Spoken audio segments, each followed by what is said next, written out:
Hi, welcome to Behind the Scenes with Axiom Medical. I'm your host, Jason McWhinney. If you're just joining us, this is a bi-weekly interview series where we go behind the scenes here at Axiom Medical and introduce you to some of the people that make the company tick. I'm very excited today to introduce you to our on-site lead, Orva-Lee Herrera. Did I get that right? I'm very bad at it. Welcome to the show. I apologize. I'm Canadian. And I don't get a lot of experience with that. So you're totally fine. Thank you for having me. How are you today? Thanks for joining us. I'm doing good. I'm excited to be here. So, introduce yourself to the people that are watching. Let them know who you are. Yeah, so I'm Orva-Lee. I am the on-site team lead here with Axiom. I've been helping with the COVID testing and the vaccine team. I've been with Axiom a little over a year now. And so far, it's just been upward since I've started. So I'm really excited to see where I go with the company. Fantastic. So you mentioned you were with the company a little over a year. Can you talk about where you were prior to that? So prior to that, I've only been in the hospital scene. I had started out at a children's hospital, then I transferred over to the VA Medical Center. I was doing psych ER prior to this, and then COVID hit. And being in the ER wasn't something that I could do just because I have a special needs son. So I backed out. And then I had an opportunity to join with Axiom. So I went ahead and bid at that. And yeah, it's kind of what I was doing. I basically finished, I was doing the LPN program when I had started here and finished that out. And it's basically been it. And for people that don't know, what is the LPM program? Licensed practitioner nurse. So right now I'm underneath an RN. Eventually I'll go back for my RN. But I have 4 kids, so it's not in my foreseen future right now. Yeah, it must be hard to juggle 4 kids, school, and work. So I completely understand that. What exactly is your position? Like, what exactly do you do? So as the team lead, I have been going and setting up COVID testing sites. So we've been working with a certain company going ahead. And if somebody's symptomatic or if they have been exposed, we go ahead and test them on site. We run their test, we go ahead and give them the diagnosis if they're positive or negative. And then we contract with our CREA team and they go ahead and take over the case management. So I was helping setting up those sites. I help with my amazing boss, Tony. We go ahead and oversee 8 different COVID sites. And then we go ahead and also add the vaccine clinic to that. So we go ahead and right now we go out to Dartmouth, which has been really fun. And we just go ahead and vaccinate for COVID-19. You mentioned Tony's name, Tony DeLitta, a long-time Axiom medical employee. He was actually the second person we interviewed for this show. So if you want to go back and watch that, you can check out our YouTube channel.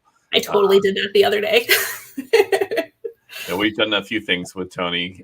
We actually, Holly, who was the first interview, and Dom, did a TikTok video with Tony last week in our office. We filmed a bunch of stuff in our office, and Tony was there. Totally. Tony's always up for being on camera. I could definitely see how he's really personable, so I can see that. Yeah, Tony's good people. He's good people. So, so we talked about work a little bit, and you've got 4 kids, but outside of that, do you have any hobbies, anything you like to do outside of work and the kids? So I also coach softball. I'm a varsity softball coach at my daughter's school. I have a mad passion for softball. I could play softball anytime, anywhere. I absolutely love softball. I love to read and I collect cows. I don't have a cow, but it's definitely a goal that I have for one day is to get a cow. But in the meantime, I'll just go ahead and collect them on my shelves. Yeah, I can see you've got quite a few cows behind you. Do any of them have names? No, I definitely have a favorite one, which is this one right here. So I'll go ahead and bring him up for you. He actually has a ribbon that is for my son. He has Schwalken syndrome. And I'm actually on the board for Schwalken syndrome, trying to find a cure for that. So that's another thing I'm really passionate about is trying to find a cure for that. But so what exactly is that? That's not a syndrome I've heard of before. So it's a bone marrow failure syndrome. A lot of kids that have it are predisposed to leukemia or MDS, which is a different form of cancer. So basically their neutrophils don't work. Their bone marrow is basically failing them. Their body's working against them. So especially for my son, his pancreas doesn't work. So it requires him to take enzymes. His immune system doesn't work. So he gets special shots every week. So it encompasses a lot. So there's definitely a lot of different practitioners that work with kids that have Schwalken-Diamond. So there's a lot of wheels turning and people working to find a cure for it. That's great. And how long have you been involved with that organization? So my son was diagnosed when he was 18 months old, and he is now 7. And I think I found them about 5 years ago. And then I just joined the board a little over a year ago. And we actually have a show called Schwalken-Diamond Syndrome Live. So we go ahead and we interview doctors, we interview different parents, patients, and try to get the word out about Schwalken-Diamond and see what people don't know, how to help them, how to get them the right direction of care, I guess. That's great. And if anyone's watching and could look that up and maybe share a link in the chat for one of these, either on our LinkedIn, Facebook, or YouTube, that would be fantastic. We can get some awareness out there. That'd be great. Yeah, that'd be awesome. And so what do you do? What exactly do you do for the organization? You said you're on the board, but what is, So we host shows literally just like this. We go ahead and we interview different doctors. It's me and another group of 2 ladies who go ahead and we interview the doctors. We go ahead and find different means of like what the parents need. Like there's the child life specialist involved. So we figure out like how the kids could better benefit from having the child life specialist involved, what the parents need to talk to the oncologist about, what they need to talk to the hematologist about. We basically just interview doctors and figure out what the parents need, what the doctors want to get out if they found any new discoveries, and basically just try to educate the parents and the families on what's best for their child and what they need to do to advocate for their child. That's great. So, yeah. Dara Wheeler, our chief marketing officer, commented, how can we get involved in the organization? And Sarah Matthews on our marketing team just shared a link. So this is on our LinkedIn feed. So if you want to go to this website and see how you can get involved or even donate, that'd be fantastic. Yeah, that would be awesome. Like, I know one thing that we're definitely struggling with is finding donors for these kids who need bone marrow matches. Like my son specifically doesn't have a bone marrow match in the registry. So we're constantly swabbing, trying to find him a match. A lot of parents have actually done IVF to get the perfect match for their child for when and if their child does go into failure. So if you're not talk about matches, I believe I signed up probably 10 years ago for Be the Match. Is that bone marrow? And Yep. I've never been contacted. I wonder if I need to sort of resubmit, because for people that don't know, for Be the Match, they send you a kit to your house, and I can't remember exactly what you do, but you basically give them a DNA sample or something like that. Mm-hmm. It's sent off, and then they house that, hoping that at some point you can be a match for someone. So if anybody wants to, help out that way, go to bethematch.org, I believe it is. Bethematch.org, yes. My son has a specific link, but I honestly don't know the top of that off my head. So, but yeah, it's literally just 4 swabs. I think everybody's more intimidated when they hear it's a bone marrow. But it's literally just like an IV. They go ahead and take your blood out through an IV portal and go from there.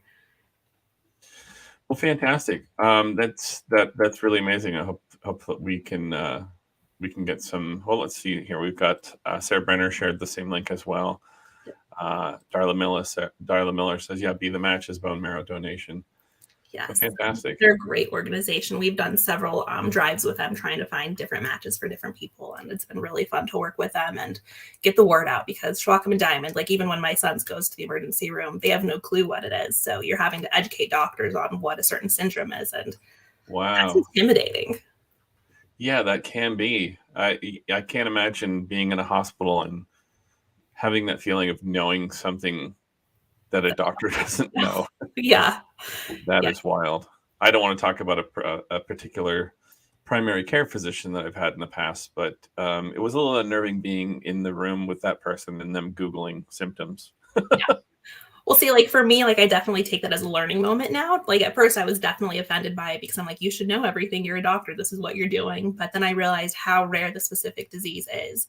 So then I have to take it with a grain of salt and use it as that learning opportunity for them and teach them like, hey, this is something you might come across. And honestly, 9 times out of 10, they have no clue what Schwalken diamond is. So I'd never heard of it before. Yeah. I'm learning something new. Someone else commented, said another great organization that works with their amazing son RJ and other special needs kids is teamimpact.org. Yes, I absolutely love Team Impact. So basically, this organization in itself is one that they contract with universities and colleges all over the United States, and they find a team that will go ahead and recruit kids with special needs and illnesses. My son actually got recruited with Regis University here in Denver, and he's a part of their basketball team. So he now has a team of brothers that he could go to the events with. They're teaching him basically just somebody for him to look up to and be that extra support that he needs. That's amazing. Yeah. That's fantastic. Wow. I've learned a lot, and we're only halfway through. This is fantastic. So let's go back to your position in the company, and I understand you haven't been much of a traveler in the past, but since you started with Axiom, that's kind of been a little bit exciting for you to go and travel some places. I'm wondering if you could talk about maybe the first place you traveled, some of the more interesting places you traveled, what you liked about it, what freaked you out, what you learned, that kind of stuff. Yeah. Previous to this, I had really no travel experience. I've meant to Maine to go to Camp Sunshine with my son, but I mean, I really hadn't done much traveling. The first site that I got to help set up was in Indiana, over in Pendleton, and getting on that plane by myself for the very first time was so intimidating because I've never been in an airport alone. But it was also really exhilarating, and it showed me that I could be independent. And do stuff by myself. So that was really fun. I went out to Indiana for 2 weeks, got that set up. And then I actually went over to Tennessee immediately after and did a big event there. And I actually got to meet a lot of my different coworkers because previously I had just worked by myself at a site. So meeting some of the different people that I work with was really fun. Building that bond. Like, I don't know that any other company that I've worked with, I've had such a good bond with my coworkers. So going out to Tennessee, making that bond with them that I've been able to carry over to different sites. Like now I've been to Georgia, Arizona. Where else have I been? Nebraska, Tennessee, I've said, Kentucky, Vermont, New Hampshire. So I've done all of those now, and that's something that I've never done before. So now that I've been able to go to the different sites, it's been really exhilarating trying to get everything situated, figuring out like how to open sites, do the testing, do the vaccines. It's been a really big learning experience, but it's been really fun. That's great. Traveling is a fantastic thing.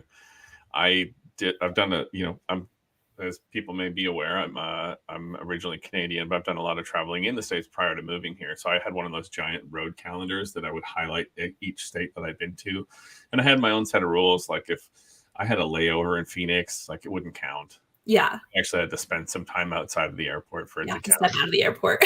Yeah. But now they have websites there's probably apps you can just like tap on a state. Like I've been there. I kid you not, Tony and I were doing this the other day because I was like, I want to see like how far I went with Axiom, and we were able to do that, and that was really cool because I've never actually like put a picture to what I've done and where I've been, so that was actually really cool.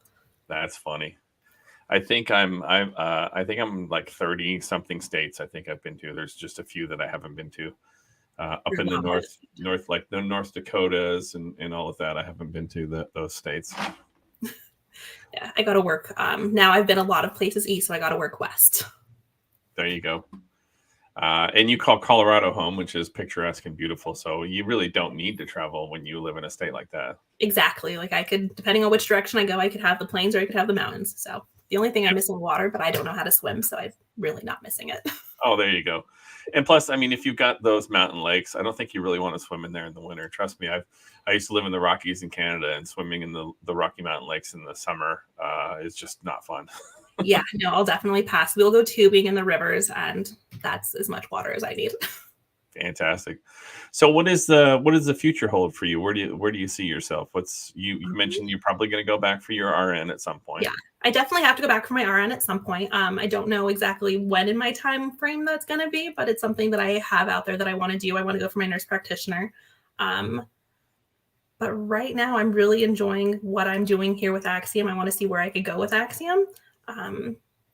Just want to keep I really like the training aspect and the managerial aspect, like being able to help Tony hire and everything has been really fun and something I never envisioned myself doing when I got into healthcare. So I definitely want to see where I could go with that. That's great.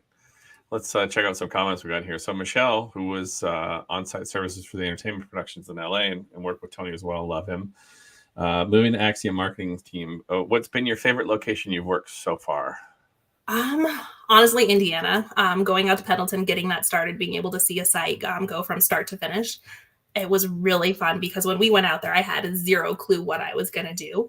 And at that point, my boss was David Biaz. I probably slaughtered his last name. But I think that was the funnest thing, like being able to see something in the whole fruition. I think that was really fun, even though I was basically doing it independently. It was such a learning experience. So I think that's why I enjoyed it so much, like being able to see what I was capable of and pushing myself to my limits. That's great. And, having Tony as a boss is beneficial because he is, like I said, he's technically the oldest employee in Axiom. So he's done a ton of different departments. He was the IT department at one point. He's been in HR. He's been all over the place. So he really understands how the company works, and he's just a good person. Yeah, he's taken me under his wing and showed me how to do everything, and I've absolutely loved it. I can't imagine having a different boss. Oh, he's gonna have a big head now. We need to say something bad about him. If you could find something. Holly says, love it. Excited to have Orva-Lee on the team. Holly is our content manager on the marketing team, the first person we interviewed on this show. She also actually hosts our webinars, which we will have one tomorrow at 1 p.m. If anyone wants to register for that, you can go to our LinkedIn and Facebook page. So any word of advice, people, starting in the company, things that you've learned, any type of sage advice you have? Don't be afraid to reach out for help. I know that's one thing I definitely struggled with at first, was like admitting that I needed help. And I can't even tell you today, I think I've already asked for help 3 times for a different project that I'm working on. Communicate with the people that you're working with, because I know that's one thing that I definitely struggled with, and I could see how it was hindering me in my growth. I think now that I've been able to branch out and realize when I need help, and accepting help has been the biggest thing, and it's helped me get as far as I've gotten so far. When I started this job, I never imagined doing anything other than sticking a Q-tip up people's noses. And now seeing like where I've grown based off of making the connections and talking with the different people about development, it's definitely helped. And it's definitely taught me what I'm capable of. So don't be afraid to reach out, ask for help, and communicate with people. Great advice. And, I think I can speak for the marketing team. We definitely have open communications with things, and I know other departments are that way. Mm-hmm. It's great. My wife, Sarah Brenner, is leaving a funny comment. She says, I'm sure Tony will be thrilled that you called him the oldest employee. Well, yeah, he technically is, but not the oldest. Not the oldest. No, there's people that are a lot older, like me. Okay, so any closing comments, any closing word of advice generally, or anything you'd like to add before we sign off here? Not that I could think of. Thank you for letting me spread awareness about Schwalken Diamond and the different organizations that have helped. Yeah, that's fantastic. Let me push that up onto the screen one more time. Schwalken Diamond, schwalken-diamond.org. Go there, check it out. Also, bethematch.org. And hopefully we can raise some awareness and get some money donated for this. And also we do, the company we do internally, we have a 501c3 that we all sort of donate to every month. So maybe we can add that to the calendar. That would be amazing. It's definitely a really small community that it impacts. So getting the word out and trying to get the funds that we need would definitely help tons. So great to see you on here. Oh, how sweet. Yeah. Heather says, so great to see you on here, Orva-Lee. Well, fantastic. Thank you so much for joining us today. I really appreciate you talking to me, and I love hearing the stories about, you starting with Axiom, but also, learning about Schwalken Diamond and how we can help. This has been very informative. Yeah, thank you. I'm glad I was able to teach you something new. For sure. Well, thanks to everybody for watching, and we'll see you next time.